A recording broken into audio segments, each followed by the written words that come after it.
हाय नमस्कार सुस्वागत वेलकम. बघा मी कुठे आलेले आहे. आज मी आहे सेशन कोर्टला. तर आपण एका वकिलांची मुलाखत घेऊया. ठीक आहे सर, तुमचं नाव सांगू शकता? माझं नाव ॲडव्होकेट सुनील पांडे आहे. बोला, तुम्हाला काय बोलायचं आहे?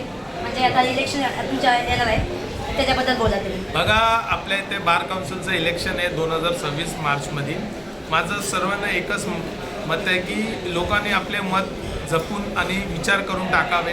कोणतं पण इमोशनल आणि ह्याच्यावर जाऊ नये.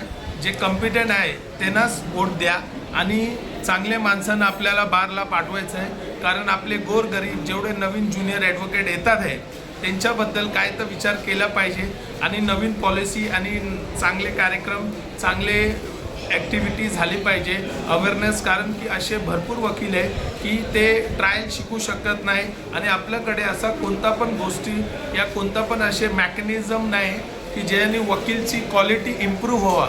आता काय झालं आहे, भरपूर जागा असं झालं आहे की वकील फर्स्ट एड होतात, डिग्री झाल्यानंतर फर्स्ट एड होतात. त्यांच्याकडे असे कोणता पण नसतो मार्क की प्रॅक्टिस काय केली पाहिजे. आता practice makes a man perfect हे जे मन आहे हे खरं आहे, पण त्याच्यासाठी पोटापाणीचं पण विचार केला पाहिजे.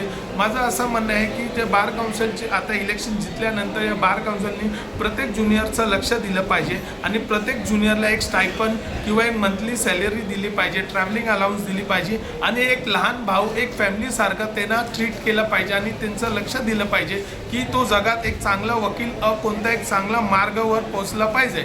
तर माझी अशीच विनंती आहे की बार काउन्सिलमध्ये जे पण आता जिथून येणार ते वकिलांसाठीचं काय चांगलं प्रश्न, चांगलं काम केले पाहिजे आणि वकिलांसाठी पुढे राहिले पाहिजे. आणि आपले एक बिल जे प्रलंबित आहे, राईट टू प्रोटेक्शन, वकील लोकांचे अधिकार, ते बिल पण आले पाहिजे.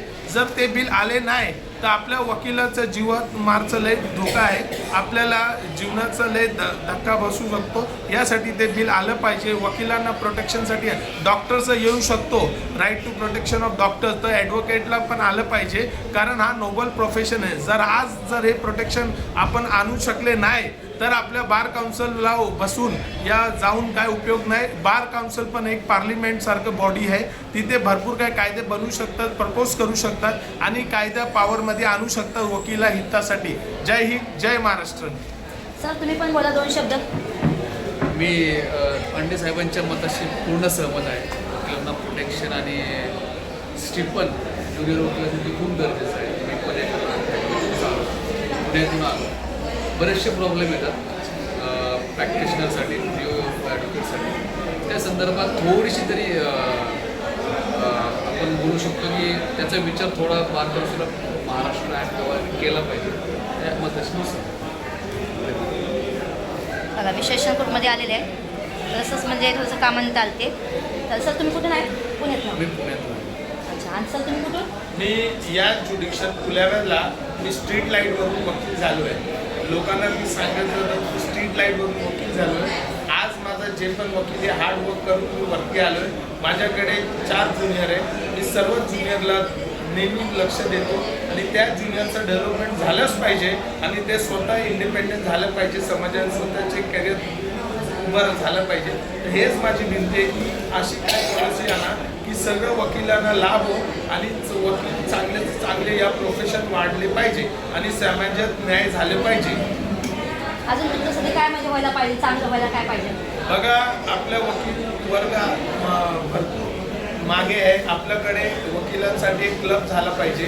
आपल्याकडे एक क्लब नाही, एक वकिलांसाठी एक इन्स्टिट्यूशन बनवलं पाहिजे. कशी ट्रेनिंग झाली पाहिजे, कशी वकिली चालली पाहिजे, कशी प्रॅक्टिस झाली पाहिजे, कशी काम यायला पाहिजे.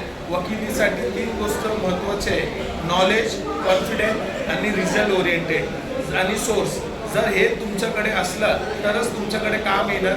जर तुमच्याकडे रिझल्ट नसतं कोण तुम्हाला विचारणार नाही. तर यासाठी भरपूर वकिलांना माझी विनंती आहे की अभ्यास नेहमी करा, जजमेंटची अपडेट व्हा आणि कोर्टात तुम्ही बसा आणि एकदम काय कोर्टात जाऊन तुम्ही चांगल्याने आर्ग्युमेंट बघा सिनियर ॲडव्होकेट आणि स्वतः पण प्रॅक्टिस करा. कोण आईचं पोटातून शिकून येत नाही.